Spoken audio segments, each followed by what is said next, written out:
નમસ્કાર દોસ્તો, અમારી ચેનલમાં તમારું હાર્દિક સ્વાગત છે। આજની સ્ટોરી સવારનો સમય હતો। શહેરની એક સુંદર કોલેજમાં નવું સેમેસ્ટર શરૂ થયું હતું। કેમ્પસમાં દરેક જગ્યાએ વિદ્યાર્થીઓની ભીડ હતી। કોઈ પોતાના મિત્રો સાથે વાતો કરતું હતું તો કોઈ નવા ક્લાસરૂમ શોધતું હતું। એ જ કોલેજમાં રાહુલ નામનો યુવક ભણતો હતો। તે હોશિયાર અને શાંત સ્વભાવનો હતો। તેને અભ્યાસ અને પુસ્તકો વાંચવાનો ખૂબ શોખ હતો। તે દિવસે કોલેજમાં એક નવી વિદ્યાર્થીની આવી હતી। તેનું નામ આશા હતું। તે બીજા શહેરમાં અહીં અભ્યાસ કરવા આવી હતી। આશા ખૂબ આત્મવિશ્વાસી અને ખુશ મિજાજ સ્વભાવની હતી। પહેલા દિવસે આશા થોડું ગભરાઈ ગઈ હતી, કારણ કે તેને કોલેજમાં કોઈ ઓળખીતું ન હતું। ક્લાસ શરૂ થવાનો સમય થયો।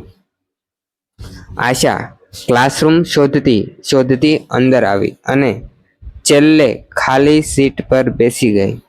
સંયોગે તેની બાજુમાં રાહુલ બેઠો હતો। થોડા સમય પછી આશાએ ધીમે અવાજમાં પૂછ્યું, માફ કરશો, આ ફર્સ્ટ યરનો ક્લાસ છે? રાહુલે સ્મિત કરીને કહ્યું, હા, તમે નવા લાગો છો। આશાએ કહ્યું, હા, હું આજે જ અહીં એડમિશન લઈને આવી છું। ક્લાસ પૂરો થયો પછી રાહુલે આશાને કોલેજનો કેમ્પસ બતાવ્યો। લાઇબ્રેરી, ગાર્ડન અને કેન્ટીન બધું બતાવતા બંને વચ્ચે વાતો શરૂ થઈ। ધીમે ધીમે તેઓ સારા મિત્રો બની ગયા। હવે તેઓ રોજ સાથે ક્લાસમાં બેસતા, સાથે અભ્યાસ કરતા અને બ્રેકમાં કેન્ટીનમાં ચા પીતા। સમય પસાર થતો ગયો। કોલેજના દિવસો ખૂબ મસ્તીમાં પસાર થયા। એક દિવસ કોલેજમાં કલ્ચરલ ફેસ્ટ હતો।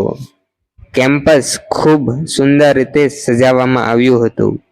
સંગીત, નૃત્ય અને વિવિધ કાર્યક્રમો ચાલતા હતા। રાહુલ અને આશા પણ સાથે ફેસ્ટ જોવા ગયા। બંને ખૂબ ખુશ હતા। રાત્રે જ્યારે કાર્યક્રમ પૂરો થયો ત્યારે બંને કોલેજના ગાર્ડનમાં થોડી વાર બેસી રહ્યા। ત્યાં શાંતિ હતી અને હળવો પવન ફૂંકાઈ રહ્યો હતો। રાહુલ થોડો ગંભીર થઈને બોલ્યો, આશા, મને એક વાત કહેવી છે। આશાએ પૂછ્યું, શું વાત? રાહુલે ધીમેથી કહ્યું, જ્યારે તું મારી સાથે હોય છે ને ત્યારે મને ખૂબ ખુશી થાય છે। કદાચ હું તને માત્ર મિત્ર તરીકે નહીં પરંતુ કંઈક વધારે માનવા લાગ્યો છું।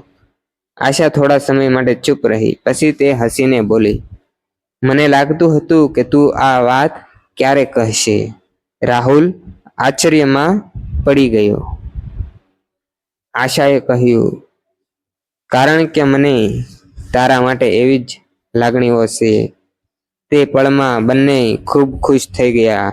તે દિવસ પછી કોલેજનું કેમ્પસ તેમની માટે વધુ ખાસ બની ગયું। જ્યાં તેઓ સાથે ગયા હતા તે દરેક જગ્યા તેમની યાદોથી ભરાઈ ગઈ। વર્ષો પછી પણ જ્યારે તેઓ કોલેજની સામે પસાર થતા ત્યારે બંને હસીને કહેતા, આ માત્ર કોલેજ નથી, અભ્યાસ માટે નહોતી, અહીંથી શરૂ થઈ હતી અમારી સુંદર પ્રેમ કથા। આભાર દોસ્તો। જો દોસ્તો તમને અમારા આવી લવ સ્ટોરી વાળા વિડીયો પસંદ હોય તો તમે અમારી ચેનલને લાઈક કરો, શેર કરો અને સબસ્ક્રાઈબ કરો।